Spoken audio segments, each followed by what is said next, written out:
Kottayam കടന്തേരി farmers welfare society കടുത്തുരുത്തിയിൽ പ്രവർത്തനം ആരംഭിച്ചു. Kaduthuruthy block panchayat president PV. Sunil അധ്യക്ഷത വഹിച്ച യോഗത്തിൽ അഡ്വക്കേറ്റ് മോൻസ് ജോസഫ് എം.എൽ.എ. ഉദ്ഘാടനം നിർവഹിച്ചു.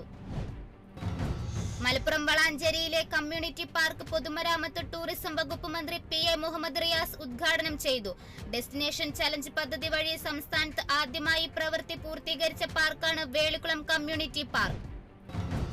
1.5 പതിറ്റാണ്ടിന് ശേഷം ഗുരുവായൂർ സന്നിധാനത്തിലെത്തി ദേവസ്വം കൊമ്പൻ ശങ്കരനാരായണൻ. 16 വർഷമായി ദേവസ്വം മാനത്താവളത്തിലായിരുന്നു ശങ്കരനാരായണൻ.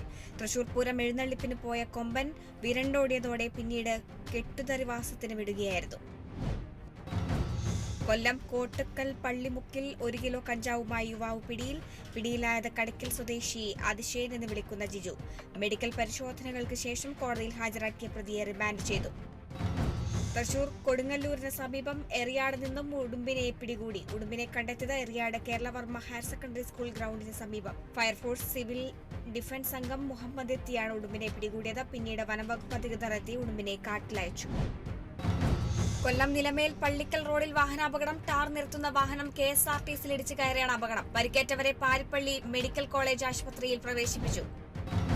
കോട്ടയം പുതുപ്പള്ളി ഗ്രൂപ്പിന്റെ ഉടമസ്ഥതയിലുള്ള മോഴയാൻ അർജുൻ ചെരിഞ്ഞത് ചികിത്സയിലിരിക്കെ പുതുപ്പള്ളി പാപ്പാലപ്പറമ്പിൽ പോത്തൻ വർഗീസിന്റെ ഉടമസ്ഥതയിലുള്ള ആനയാണ് ചെരിഞ്ഞത്.